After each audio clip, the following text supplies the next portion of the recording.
या देवी सर्वभूतेषु मामः गौरीरूपेण संस्थिता नमस्तस्यै नमस्तस्यै नमस्तस्यै नमो नमः। आप सभी को महाअष्टमी की हार्दिक शुभकामनाएं। आज की इस वीडियो में आप सुनेंगे माँ महागौरी की कथा, आरती और सबसे अंत में की जाने वाली क्षमा याचना के साथ ही नवरात्रि की अष्टमी तिथि माँ भगवती के माँ महागौरी रूप को समर्पित होती है। इस दिन विधि विधान से सुबह के समय माँ महागौरी की पूजा की जाती है और जिन भक्तों के यहाँ आज के दिन कन्या पूजन होता हो उनके यहाँ सुबह विधि विधान से पूजा अर्चना करके हवन करके फिर कन्या पूजन किया जाता है। और जिन भी भक्तों के यहाँ नवमी तिथि को कन्या पूजन किया जाता है वहां पर अष्टमी तिथि के दिन भी सारा दिन और सारी रात उपवास रखा जाता है।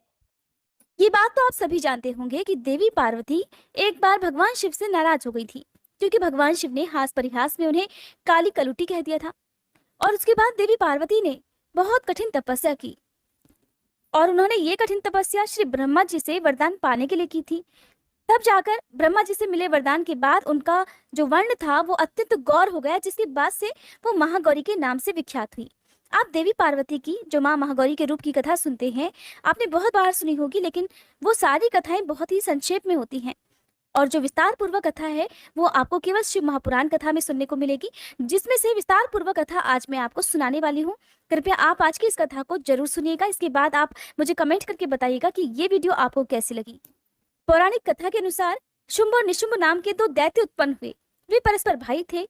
उनके तपोबल से प्रभावित होकर परमेष्ठी ब्रह्मा जी ने उन दोनों भाइयों को ये वरदान दिया था कि इस जगत के किसी भी पुरुष से तुम मारे नहीं जा सकोगे। तब उन दोनों ने श्री ब्रह्मा जी से प्रार्थना की कि पार्वती जी के अंश से उत्पन्न जो अयोनिजा कन्या उत्पन्न हो, जिसे पुरुष का स्पर्श और रति नहीं प्राप्त हुई हो और जो अलंघ्य पराक्रम से संपन्न हो, उसके प्रति काम भाव से पीड़ित होने पर हम युद्ध में उसी के हाथों मारे जाएं। और उनकी इस प्रार्थना पर श्री ब्रह्मा जी ने तथास्तु कहकर उन्हें वे वरदान दे दिया। तभी से युद्ध में देवराज इंद्र आदि देवताओं को जीतकर उन दोनों दैत्यों ने जगत को अनीति पूर्वक वेदों के स्वाध्याय से रहित कर दिया। तब ब्रह्मा जी ने उन दोनों के वध के लिए एक बार भगवान शिव से प्रार्थना की। ब्रह्मा जी कहने लगे, हे प्रभु, हे भोलेनाथ, आप एकांत में देवी की निंदा करके जैसे भी हो सके उन्हें क्रोध दिलाइए और उनके रूप रंग की निंदा से उत्पन्न हुई काम भाव से रहित कुमारी स्वरूपा शक्ति को निशुंभ और शुंभ के वध के लिए देवताओं को अर्पित कीजिए। श्री ब्रह्मा जी के इस प्रकार प्रार्थना करने पर भगवान शिव ने एकांत में ले जाकर देवी पार्वती की निंदा सी करते हुए मुस्कुराकर कहा कि देवी, तुम तो काली हो। तब सुंदर वर्ण वाली देवी पार्वती अपने श्याम वर्ण के कारण ये आक्षेप सुनकर बड़ी क्रोधित हो गई और भोलेनाथ से मुस्कुराकर समाधान रहित वाणी में बोली कि प्रभु, अगर मेरे इस काले रंग पर आपका बिल्कुल भी प्रेम नहीं है तो इतने लंबे समय से आप अपनी शिक्षा का दमन क्यों करते रहे? कोई स्त्री कितनी ही सर्वांग सुंदरी क्यों ना हो, अगर पति का उसके प्रति प्रेम ना हुआ तो अन्य समस्त गुणों के साथ उसका तो जन्म लेना ही व्यर्थ हो जाता है। और आपने मेरे जिस रूप रंग की निंदा की है, जिस रूप रंग की इस एकांत में निंदा की है, अब मैं उस वर्ण को त्याग कर दूसरा वर्ण ग्रहण करूंगी या फिर मैं स्वयं ही मिट जाऊंगी। ऐसा कहकर देवी पार्वती शैया से उठकर खड़ी हो गई और तपस्या के लिए दृढ़ निश्चय करके गदगद कंठ से जाने की आज्ञा मांगने लगी। इस प्रकार प्रेम भंग होने से भयभीत होकर भोलेनाथ स्वयं भगवानी को प्रणाम करते हुए बोले कि हे प्रिय, मैंने तो हास परिहास में आपसे ये बात कह दी थी। मेरे इस अभिप्राय को ना जानकर तुम कुपित क्यों हो गई हो? अगर आपका मुझ पर प्रेम नहीं होगा तो बताओ मेरा किस पर हो सकता है? तुम इस जगत की माता हो और मैं पिता हूँ, मैं अधिपति भी हूँ, फिर तुम पर मेरा प्रेम ना होना भला कैसे संभव हो सकता है? हम दोनों का वह प्रेम भी क्या कामदेव की प्रेरणा से हुआ है? बिल्कुल नहीं, क्योंकि कामदेव की उत्पत्ति से पहले ही जगत की उत्पत्ति हुई है और कामदेव की सृष्टि तो मैंने साधारण लोगों की रति करने के लिए की है। कामदेव मुझे साधारण देवता के समान मानकर मेरा कुछ कुछ तिरस्कार करने लगा था, इसलिए मैंने उसे भस्म कर दिया। और हम दोनों का ये लीला विहार भी जगत की रक्षा करने के लिए ही है। अतः उसी के लिए आज मैंने तुम्हारे प्रति ये परिहास पूर्वक बातें कह दी। और मेरे इस कथन की सत्यता कि मैंने तुम्हें काली कलुटी क्यों कहा, जल्दी ही तुम्हें पता चल जाएगी। तब देवी कहने लगी, हे भगवान, पति के प्यार से वंचित होने पर जो नारी अपने प्राणों का भी परित्याग नहीं कर देती, वह कुलांगना और शुभ लक्षणा होने पर भी सत्पुरुषों द्वारा निंदित ही समझी जाती है। मेरा शरीर गौरवर्ण का नहीं, इस बात को लेकर आपको बड़ा दुख होता है। नहीं तो क्रीड़ा में या परिहास में भी आप मुझे इस प्रकार काली कलुटी क्यों कहते? मेरा कालापन आपको प्रिय नहीं है और इसलिए अब यह सत्पुरुषों द्वारा भी निंदित है। अब तपस्या द्वारा इसका त्याग किए बिना मैं यहाँ रह ही नहीं सकती। देवी को क्रोधित हुआ देखकर भगवान शिव बोले, देवी, अगर अपनी शांता को लेकर तुम्हें इस प्रकार दुख हो रहा है तो इसके लिए तुम्हें तपस्या करने की भला क्या आवश्यकता है? तुम मेरी या अपनी इच्छा मात्र से दूसरे वर्ण की हो जाओ। तो देवी कहने लगी, प्रभु, मैं आपसे अपने रंग का परिवर्तन नहीं चाहती और खुद भी इसे बदलने का संकल्प नहीं ले सकती। अब तो तपस्या द्वारा श्री ब्रह्मा जी की आराधना करके ही मैं शीघ्र गौरी हो जाऊंगी। अब भगवान शिव देवी को समझाते हुए कहने लगे, महादेवी, पूर्व काल में मेरी ही कृपा से तो ब्रह्मा जी को भी ब्रह्म पद की प्राप्ति हुई थी, इसलिए तपस्या द्वारा तुम उन्हें बुलाकर फिर क्या करोगी? तो देवी कहने लगी, भोलेनाथ, इसमें संदेह नहीं कि ब्रह्मादि समस्त देवताओं को आपसे ही उत्तम पदों की प्राप्ति हुई है। फिर भी आपकी आज्ञा पाकर अब मैं तपस्या द्वारा ब्रह्मा जी की आराधना करके ही अपनी मनवांछित इच्छा पूर्ण करना चाहती हूँ। देवी के ऐसा कहने पर भगवान शिव मुस्कुराते हुए से मौन हो गए। देवताओं का कार्य सिद्ध करने की इच्छा से ही उन्होंने देवी को रोकने के लिए बिल्कुल हठ भी नहीं किया। फिर पतिव्रता देवी पार्वती पति भगवान शिव की परिक्रमा करके उनके वियोग से होने वाले दुख को किसी तरह रोककर हिमालय पर्वत पर चली गईं। उन्होंने पहले सखियों के साथ जिस स्थान पर कठिन तपस्या की थी, उस स्थान से उनका विशेष प्रेम हो गया था, इसलिए इस बार भी उन्होंने उसी स्थान को तपस्या के लिए चुना। अब देवी कठिन तपस्या में लीन रहने लगी। इस तरह तपस्या करते करते जब बहुत समय बीत गया, तब एक दिन बहुत बड़ा व्याघ्र वहां उनके आसपास देखा गया। आया तो वह देवी को खाने के लिए था, लेकिन देवी पार्वती के नजदीक आते ही उस दुरात्मा का शरीर स्थिर हो गया। वह जड़ हो गया, एक जगह पर खड़ा रह गया, हिल डुल भी नहीं सका। देवी पार्वती ने भी देखा कि एक भूखा व्याघ्र उन्हें खाने की इच्छा से उनके सामने खड़ा हुआ है, लेकिन ये सब देखकर भी देवी बिल्कुल विचलित नहीं हुई, बल्कि वह पहले की तरह ही तपस्या में लीन रह गई। उधर उस व्याघ्र के सारे अंग अकड़ गए और भूख से वह अत्यंत पीड़ित हो रहा था। ये सोचकर कि यही मेरा भोजन है, वो लगातार देवी की तरफ ही देख रहा था। देवी के सामने खड़ा खड़ा वह व्याघ्र उनकी उपासना सी करने लगा। इधर देवी के मन में सदा यही भाव आता कि ये व्याघ्र तो मेरा उपासक है और हो न हो यहाँ के दुष्ट वन जंतुओं से रक्षा करने के लिए यहाँ पर आया है। ये सोचकर वे उस पर कृपा करने लगी। उन्हीं की कृपा से उस व्याघ्र के तीनों प्रकार के मल तत्काल नष्ट हो गए। फिर तो उस व्याघ्र को सहसा देवी के स्वरूप का बोध हुआ, उसकी भूख मिट गई और उसके अंगों की जड़ता भी दूर हो गई, साथ ही उसकी जन्मसिद्ध दुष्टता भी नष्ट हो गई और उसे निरंतर तृप्ति बने रहने लगी। अब वह देवी के आसपास आने वाले दुष्ट वन जंतुओं को खदेड़ता हुआ उस तपोवन में विचरने लगा। इधर तपस्या में लीन देवी की तपस्या बढ़ी और तीव्र से तीव्रतर होती गई। उनकी इस कठिन तपस्या से प्रसन्न होकर श्री ब्रह्मा जी वहां पधारे। देवी ने उनके योग्य अर्घ देकर उनका स्वागत सत्कार किया। बदले में उनका भी सत्कार और अभिनंदन करके ब्रह्मा जी अनजान की तरह देवी की तपस्या करने का कारण पूछने लगे, बल्कि स्वयं श्री ब्रह्मा जी ने ही तो भोलेनाथ को ऐसा करने के लिए कहा था। जब अनजान की तरह श्री ब्रह्मा जी पूछने लगे तो देवी कहने लगी, हे ब्रह्मा जी, मेरे शरीर में जो ये कालापन है, इसे सात्विक विधि से त्याग कर मैं गौर वर्णा होना चाहती हूँ। तब ब्रह्मा जी बोले, देवी, बस इतने ही प्रयोजन के लिए आपने इतनी कठिन तपस्या की, ऐसा क्यों किया? क्या इसके लिए आपकी इच्छा मात्र ही पर्याप्त नहीं थी, या फिर आपकी यही एक कोई लीला है? अगर आपकी ये भी कोई लीला है तो आप इसके द्वारा मेरे एक अभीष्ट फल की भी सिद्धि कर दीजिए। देवी, निशुंभ और शुंभ नामक दो दैत्य हैं, उन्हें मैंने वरदान दे रखा है। इससे उनका घमंड बहुत बढ़ गया है और वे देवताओं को सता रहे हैं। उन दोनों को आपके ही हाथ से मारे जाने का वरदान प्राप्त हुआ है, इसलिए अब देर करने से कोई लाभ नहीं। अब आप क्षण भर के लिए सुस्थिर हो जाइए। आपके द्वारा जो शक्ति रची या छोड़ी जाएगी, वही उन दोनों के लिए मृत्यु हो जाएगी।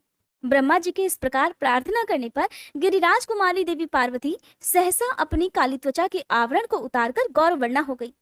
काली त्वचा में आवरण रूप से त्यागी गई जो उनकी शक्ति थी, उसका नाम कौशिकी हुआ और वह काले मेघ के समान कांति वाली कृष्ण वर्णा कन्या हो गई। देवी की वह मायामयी शक्ति ही योग निद्रा और वैष्णवी कहलाती है। उनकी 8 बड़ी बड़ी भुजाएं थी, जिसमें उन्होंने शंख, चक्र और त्रिशूल आदि आयुध धारण कर रखे थे। फिर देवी ने अपनी सनातन शक्ति को श्री ब्रह्मा जी के हाथ में दे दिया और वही देवी शुंभ और निशुंभ का वध करने वाली हुई। तब ब्रह्मा जी ने देवी को सवारी के लिए एक प्रबल सिंह प्रदान किया, जो कि उनके साथ ही आया था। उस देवी के रहने के लिए श्री ब्रह्मा जी ने विंध्यगिरि पर वास स्थान दिया और वहां नाना प्रकार के उपचारों से उनकी पूजा की। फिर देवी ने श्री ब्रह्मा जी से उस व्याघ्र के लिए भी प्रार्थना की और कहा कि हे ब्रह्मा जी, यह व्याघ्र अब मेरी शरण में आ गया है, इसलिए अब मैं इसका त्याग नहीं कर सकती, इसलिए अब इस व्याघ्र को भी मेरे साथ रहने की ही आज्ञा प्रदान करें। अब देवी गौर वर्ण धारण करके अपने पति के पास अर्थात कैलाश पर्वत की ओर वापस चल दी। भोलेनाथ के पास पहुंचकर देवी ने उनसे कहा कि देव, यह व्याघ्र मैं आपके लिए भेंट लाई हूँ, आप इसे देखिए। इसके समान मेरा उपासक दूसरा कोई नहीं और इसने दुष्ट जंतुओं के समूह से तपोवन में मेरी रक्षा की थी। और ये तो मेरा अनन्य भक्त है। और जरा देखिए तो, मेरी प्रसन्नता के लिए ये अपना देश छोड़कर भी यहाँ आ गया है। महेश्वर, अगर आपको मेरे आने से यहाँ प्रसन्नता हुई है और अगर आप मुझसे अत्यंत प्रेम करते हैं, तो मैं चाहती हूँ कि ये व्याघ्र नंदी की आज्ञा से मेरे अंतःपुर के द्वार पर अन्य रक्षकों के साथ रहकर उन्हीं के चिन्ह धारण करके सदा स्थिर रहे। जब भगवान शिव ने कहा कि देवी, मैं अत्यंत प्रसन्न हूँ, फिर तो ऐसा कहते ही वह व्याघ्र उसी क्षण लचकती हुई स्वर्ण जटित बेत की छड़ी, रत्नों से जटित विचित्र कवच, सर्प की सी आकृति वाली छुरी और रक्षकोचित वेश धारण करके गणाध्यक्ष के पद पर प्रतिष्ठित दिखाई दिया। उसने उमा सहित महादेव और नंदी को भी आनंदित किया था, इसलिए वह व्याघ्र सोम नंदी नाम से विख्यात हुआ। जय माता दी। ये थी माँ महागौरी की विस्तार पूर्वक कथा। अब सुनिए माँ महागौरी की आरती। ओम जय जय महागौरी मैया, जय जय महागौरी। निश दिन ध्यावत तुमको हरि ब्रह्मा शिव जी। जय जय महागौरी। डमरु त्रिशूल धारणी पापों का नाश करे। वृषभ वाहन पर विराजे माँ कल्याण करे। ओम जय जय महागौरी। श्वेत वस्त्र माता का छवि है मन भावन। सच्चे मन से पुकारो मैया देगी दर्शन। ओम जय जय महागौरी। गौर वर्ण मैया का साधक रहे प्रसन्न। श्रद्धा पुष्प चढ़ाओ पावन कर दो मन। ओम जय जय महागौरी। अष्टमी नवरात्र में पूजा माँ की करो। माँ विपदा है मिटाती, माँ का ध्यान धरो। ओम जय जय महागौरी। अवतार लियो दक्ष के घर में लीला निराली की। शिव बैरागी खोए मोहिनी थी डाली। ओम जय जय महागौरी। शरणागत की रक्षक माता भवानी तुम। सुन लो माता अर्जी, आए द्वार तुम्हारे हम। ओम जय जय महागौरी। मंदिर में माँ तेरे सदा ही सुख बरसे। अन्न धन सब माँ पावे, अपूर्ण नर न रहे। ओम जय जय महागौरी। माँ महागौरी की आरती जो जन नित गावे।